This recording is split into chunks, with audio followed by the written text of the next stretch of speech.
Hello friends, എല്ലാവർക്കും നമ്മുടെ വീഡിയോയിലേക്ക് സ്വാഗതം. ഇന്നൊരു ടിപ്പുമായിട്ടാണ് ഞാൻ വന്നേക്കുന്നത്. ഇന്ന് പാചകമൊന്നുമല്ല. നമ്മൾ മീൻ വെട്ടുമ്പോൾ നല്ല ചെതുമ്പലുള്ള മീനാണെന്നുണ്ടെങ്കിൽ നമ്മുടെ ദേഹത്തെല്ലാം തെറിക്കുമല്ലോ. അങ്ങനെ തെറിക്കാതിരിക്കാനായിട്ട് നമുക്ക് ഒരു ടിപ്പുമായിട്ടാണ് ഞാൻ വന്നേക്കുന്നത്. നമ്മൾ പാത്രം കഴുകുന്ന ഈ സ്റ്റീലിൻ്റെ ഇതിൻ്റെ പോലത്തെ ഇതുണ്ടല്ലോ, ഇതിട്ട് നമുക്ക് ദേഹത്തൊരു ശകലം പോലും തെറിക്കാതെ നമുക്ക് മീൻ വെട്ടിയെടുക്കാം. ഒരു ശകലം പോലും തെറിക്കത്തില്ല. എത്ര നല്ല ചെതുമ്പിലുള്ള മീനാണെങ്കിലും നമുക്കത് വൃത്തിയാക്കി എടുക്കാൻ പറ്റും. ഈ രീതിക്കാണേ. ശകലം പോലും നമ്മുടെ ദേഹത്ത് തെറിക്കത്തുമില്ല. നമുക്ക് സ്പീഡിലത് വെട്ടിയെടുക്കുകയും ചെയ്യാം. ഞാൻ കാണിക്കാം. ഈ രീതിക്ക് നമുക്കത് റെഡിയാക്കി എടുക്കാം. ഇതാ, ഒരു ശകലം പോലും ചെതുമ്പില്ലല്ലോ, കണ്ടോ? സ്പീഡ് നമുക്കത് ചെയ്തെടുക്കാൻ പറ്റുന്നുണ്ട്. എത്ര നല്ല ചെതുമ്പലുള്ള മീനാണെന്ന് പറഞ്ഞാലും ഈ രീതിക്ക് നമുക്ക് വെട്ടി പെട്ടെന്ന് എടുക്കാം. ഇങ്ങനെ ഒന്ന് ചെയ്താൽ മാത്രം മതി. ഒരു ശകലം പോലും നമ്മുടെ ദേഹത്ത് തെറിക്കത്തുമില്ല. മറ്റേ നമ്മൾ മീൻ വെട്ടുമ്പോൾ അവിടെ എവിടെയെല്ലാം തെറിക്കത്തില്ലേ, കണ്ടോ? ഇതുപോലെ നമുക്ക് നല്ല ക്ലീനായിട്ട് വെട്ടിയെടുക്കാൻ പറ്റും. ഇങ്ങനെ നമുക്ക് ഓരോ മീനും പെട്ടെന്ന് റെഡിയാക്കി എടുക്കാൻ പറ്റും. ശകലം പോലും നമ്മുടെ ദേഹത്തൊന്നും തെറിക്കത്തില്ല. അങ്ങനെ ഒരു ടിപ്പ്.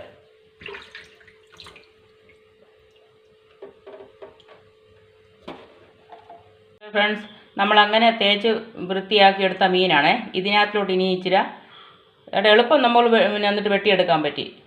നമ്മൾ ഇച്ചിരി നാരങ്ങ നീര് ഒഴിക്കണം അതിൻ്റെ ഉളുമ്പ് പോകാനായിട്ട്. നാരങ്ങ നീരെടുത്തു. ഈ ചട്ടിയിൽ ഉപ്പിട്ടിട്ടുണ്ട്. ഇതിനോട് നമ്മളിനി തേച്ച് കഴുകാൻ പോവാം. അപ്പോൾ നമ്മുടെ അത് ഉളുമ്പും പോകും. പെട്ടെന്ന് നല്ലതായിട്ട് അതിൻ്റെ ഉളുമ്പ് മാറിക്കിട്ടും. ഭയങ്കര അതിൻ്റെ വല്ല കയ്യിലൊക്കെ ആണെന്ന് പറഞ്ഞാൽ അതിന് ശേഷം നമുക്ക് ഈ നാരങ്ങ എടുത്ത് കയ്യെ തൂത്താൽ മതി. അതിൻ്റെ പിന്നെ ആ മത്തിയല്ലയോ അതിൻ്റെ നാറ്റം അങ്ങ് പോകും. നമുക്കിതിനൊന്ന് തേച്ച് കഴുകിയെടുക്കാൻ പോവാണ് ഞാൻ. ഇങ്ങനെ നമുക്ക് പെട്ടെന്ന് തന്നെ വൃത്തിയാക്കി എടുക്കാൻ പറ്റും. നമ്മുടെ ദേഹത്തൊന്നും തെറിക്കത്തൊന്നുമില്ല. ചെതുമ്പലെല്ലാം പെട്ടെന്ന് പോയി, കണ്ടോ? ഇനി വേറൊരു ടിപ്പുമായിട്ട് ഇതെന്നിട്ട് ഇങ്ങനെ തേക്കണേ. ഞാൻ ഒന്ന് തേച്ചത് എന്നാലും കണ്ടോ അതിൻ്റെ ഉളുമ്പറങ്ങുന്നുണ്ടോ? നന്നായിട്ട് ഉളുമ്പറങ്ങുന്നുണ്ടോ? ഒരു ശകല സ്മെല്ലില്ല ഇപ്പോൾ. മറ്റേ മീനെ നമ്മൾ കഴുകും തോറും ഭയങ്കര സ്മെല്ലാണ് ഈ മത്തിക്ക്. ഒരു ശകലം പോലും സ്മെല്ലില്ല. കണ്ടോ അതിൻ്റെ ഉളുമ്പ് ഇറങ്ങിയേക്കുന്നുണ്ടോ? ഇത് നമുക്കൊന്ന് തേച്ച് കഴുകിയെടുക്കട്ടെ. ഇതേ എല്ലാവരും ചെയ്ത് കൊടുക്കും. നമുക്ക് നാരങ്ങ നീരോ അല്ലെന്നുണ്ടെങ്കിൽ പുളി, നമ്മുടെ വാളംപുളി, പിഴിപുളി ഉണ്ടല്ലോ, പിഴിപുളി ഒരു ചെറിയ ഉണ്ട എടുത്ത് അത് കഴുകിയാലും മതി. അതിട്ട് തേച്ച് കഴുകിയാലും നല്ലതായിട്ട് ഉളുമ്പ് പോകും. അതാണ്ട് ഉളുമ്പ് പൊങ്ങി കിടക്കും. ഇതിൻ്റെ ഉളുമ്പാണ് ഇതിൽ. ഒരു ശകലം സ്മെല്ലില്ല നാരങ്ങ നീര് ഒഴിച്ചപ്പോഴത്തേനെ. ഇതിങ്ങനെ ചെയ്ത് നോക്കിയാൽ നല്ലതാണ്. ഇത് ഇവിടെ വെച്ച് ചെയ്ത് കാണിച്ചു. ഞാൻ അകത്ത് വെച്ച് മീൻ വെട്ടാറില്ല. ഞാൻ പുറത്ത് കൊണ്ടുപോയി മീൻ വെട്ടത്തുള്ളൂ. നിങ്ങളെ കാണിക്കാമെന്ന് വെച്ചാൽ വീഡിയോ പിടിക്കാനുള്ള സൗകര്യക്കുറവ് കൊണ്ടാണ് ഞാൻ ഇവിടെ വെച്ച് ചെയ്ത് കാണിച്ചത്. നമുക്ക് ഫ്രിഡ്ജ് വെച്ചിട്ട് മീൻ എടുത്ത് നമ്മൾ ഉപയോഗിക്കുമ്പോൾ നമുക്കൊരു ഉണക്കമീൻ്റെ ഒരു സ്വാദ് പോലല്ലയോ നമുക്ക് തോന്നുന്നത്. അങ്ങനെ തോന്നാതിരിക്കാനായിട്ട് നമുക്കൊരു ടിപ്പുണ്ട്. ഇതിനകത്ത് നമ്മൾ ഫ്രീസറിൽ വെക്കുന്ന ഈ പാത്രത്തിനകത്തിൽ കുറച്ച് വെള്ളം എടുക്കുക. വെള്ളം എടുത്തിട്ട് ഇതിനകത്തിലോട്ട് ഈ മീൻ ഇങ്ങനെ ഇട്ട് വെക്കുക. ഇങ്ങനെ ഇട്ട് വെച്ച് കഴിഞ്ഞാൽ നമുക്ക് മീനാണെന്നുണ്ടെങ്കിൽ ഉണക്കമീൻ്റെ രുചി വരത്തില്ല. ഇങ്ങനെ ഇതിനകത്ത് നിറച്ച് ഇങ്ങനെ വെള്ളവും വെച്ചിട്ട് ഈ മീനും കൂടി ഇങ്ങനെ ഇട്ട് വെച്ചാൽ മതി.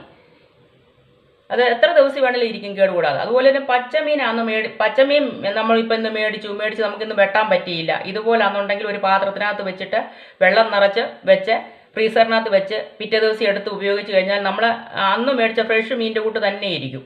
അല്ലാതെ ഉണക്കമീൻ്റെ ഒരു രുചിയും നമുക്ക് വരത്തില്ല. ഇങ്ങനെയൊന്നും നിങ്ങളൊന്ന് ചെയ്ത് നോക്കാം. ഇങ്ങനെ നിറച്ച് വെള്ളം എടുക്കണം. വെള്ളം എടുത്തിട്ട് ഇങ്ങനെ ഇതെടുത്ത് അടച്ച് വെച്ച് ഇങ്ങനെ ഫ്രീസറിൽ വെച്ചാൽ മതി. വെച്ചിട്ട് നമുക്കത് പിന്നെ പാകം ചെയ്തെടുക്കാം. ഹലോ ഫ്രണ്ട്സ്, നമ്മൾ ബാത്റൂമിലെ ബാഡ് സ്മെല്ലൊക്കെ ഉണ്ടെങ്കിൽ അത് മാറാൻ വേണ്ടിയിട്ട് നമ്മളാണെങ്കിൽ ഒഡോണിലൊക്കെ തൂക്കിയിടുമല്ലോ. ഇപ്പം യാദൃശ്ചികമായി നമ്മുടെ വീട്ടിലെ ബാത്റൂമിനകത്തിലെ ഒഡോണിൽ തീർന്നു പോയെങ്കിൽ നമുക്കതിനകത്തിൽ ബാത്റൂമിനകത്ത് നല്ല സ്മെല്ല് വരാൻ വേണ്ടിയിട്ട് നമുക്ക് അതിന് വേണ്ടിയിട്ട് ഉപയോഗിക്കാൻ പറ്റിയ ഒരു ടിപ്പാണ് ഞാൻ പറയുന്നത്. അതിന് വേണ്ടിയിട്ട് നമ്മൾ ഈ ബക്കറ്റിനകത്തോട്ട് കുറച്ച് വെള്ളം എടുക്കുക. ബക്കറ്റിലോട്ട് കുറച്ച് വെള്ളം എടുക്കുക. കുറച്ച് വെള്ളം എടുത്ത് പിന്നെ നമുക്ക് അതിനകത്തോട്ട് തടി കംഫോർട്ടിൻ്റെ ഒരു ശകലം അതിനകത്തോട്ട് ഒഴിക്കുക. ഒരുപാട് വേണ്ട, ശകലം ഒഴിച്ചിട്ട് ഇതൊന്ന് കലക്കിയിട്ട് ഇതൊന്ന് കലക്കിയിട്ട് നമ്മൾ ഈ ബാത്റൂമിനകത്തോട്ട് ഒഴിച്ച് കഴുകിയിട്ടാൽ മതി. കഴുകിയിട്ട് കഴിഞ്ഞാൽ ഇങ്ങനെ വെള്ളം ഒഴിക്കുക. ആ വെള്ളം നമ്മൾ ഈ ബാത്റൂമിലോട്ട് ഒഴിച്ചിട്ടൊന്ന് കഴുകിയിട്ടാൽ മതി. നല്ല സ്മെല്ല് കിട്ടും നമുക്ക് ബാത്റൂമിനകത്തിൽ. എന്നിട്ട് അത് നമ്മൾ കഴുകി അതിൻ്റെ വെള്ളം ഒന്ന് തട്ടിക്കളഞ്ഞാൽ മതി. ഇതിങ്ങനെ ഇട്ടിട്ട് നമുക്ക് നന്നായിട്ട് നല്ല സ്മെല്ല് കിട്ടും. അതിനകത്ത് ബാഡ് സ്മെല്ലൊക്കെ ഉണ്ടെങ്കിൽ അങ്ങ് പോകും. കംഫോർട്ടിന് നല്ല മണമല്ലയോ. അതിനകത്തോട്ട് ഒരുപാട് ഒഴിച്ച് കഴിഞ്ഞാൽ അതിനകത്തോട് ഒരു വഴുക്കൽ പോലെ ഉണ്ടല്ലോ കംഫോർട്ടിന്. അപ്പോൾ നമ്മൾ ഒരു ശകലം ഒഴിച്ചാൽ മതി. ഒരു കാം ബക്കറ്റ് വെള്ളം എടുത്തിട്ട് അതിനകത്തോട്ട് ശകലം ഈ കംഫോർട്ടോട് ഒഴിച്ചിട്ടൊന്ന് നമ്മളൊന്ന് കഴുകിയാൽ മതി. കഴിയുമ്പോൾ നല്ല സ്മെല്ലാണ് കുറച്ച് കഴിയുമ്പോൾ നമുക്ക് കിട്ടും. അങ്ങനെ അതിനകത്തിലെ ബാത്റൂമിലത്തെ ബാഡ് സ്മെല്ലുണ്ടെങ്കിൽ അത് മാറിപ്പോക്കോളും. അങ്ങനെ ഒരു ടിപ്പേ. ഹലോ ഫ്രണ്ട്സ്, മിക്ക വീടുകളിലും പാറ്റയുടെ ശല്യം ഉണ്ടല്ലോ. നമ്മുടെ അടുക്കളയ്ക്കകത്ത് രാത്രി ആകുമ്പോഴത്തേന് പാറ്റയെല്ലാം കൂടെ ഭയങ്കര ശല്യമാണ്. അതിനെ കൊല്ലാനുള്ള ഒരു പരിപാടിയാണ് ഈ പറയുന്നത്. ഇതൊന്ന് നിങ്ങൾ ചെയ്ത് നോക്കണം. ഇത് ഞാൻ പഞ്ചസാര പൊടിച്ചതാണ് ഇച്ചിരി പഞ്ചസാര പൊടിച്ചത് എടുത്തിട്ടുണ്ട്. അതിൻ്റെ കൂടെ കാണാൻ പറ്റും, അതിൻ്റെ കൂടെ കുറച്ച് സോഡാപ്പൊടി, പഞ്ചസാര പൊടിച്ചതും സോഡാപ്പൊടി, ഇത് രണ്ടും കൂടെ അങ്ങ് മിക്സ് ആക്കുക.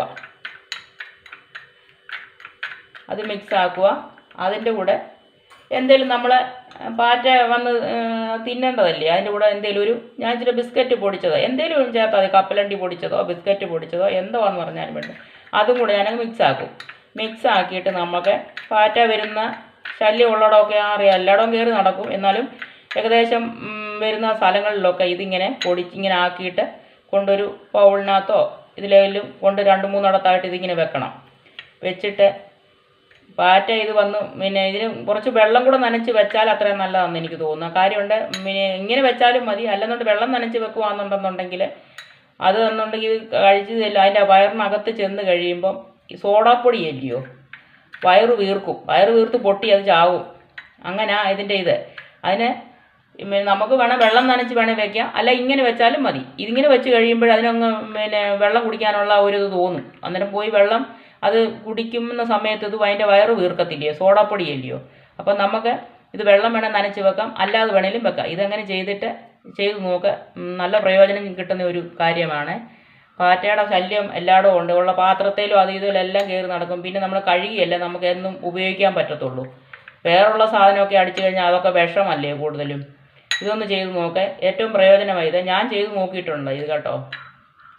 ഇത് വേണം നമുക്ക് കുറച്ച് വെള്ളം ഒഴിച്ച് നനച്ച് വെക്കണം. വൈകിട്ടത്തേനെല്ലാം ചെയ്താൽ മതിയല്ലോ. അന്നേരം അങ്ങനെ അത് ചെയ്ത് വെച്ച് കഴിഞ്ഞാൽ നല്ല പ്രയോജനമാണ്. പാറ്റ വന്ന് തിന്നും. ഇത് വന്നെന്തായാലും തിന്നത് അതിൻ്റെ വയറ്റിൽ ചെന്ന് കഴിയുമ്പോൾ അത് പ്രശ്നമുണ്ടാക്കും. അങ്ങനെ അത് ചത്തുപോക്കോളും. അങ്ങനെ ഒന്ന് ചെയ്ത് നോക്കേ. എല്ലാവർക്കും ഇന്നത്തെ വീഡിയോ ഇഷ്ടപ്പെട്ടെങ്കിൽ എന്നെ സപ്പോർട്ട് ചെയ്യണേ. നാളെ ഒരു വീഡിയോ ആയിട്ട് നാളെ വരാം. നന്ദി, നമസ്കാരം, താങ്ക് യു.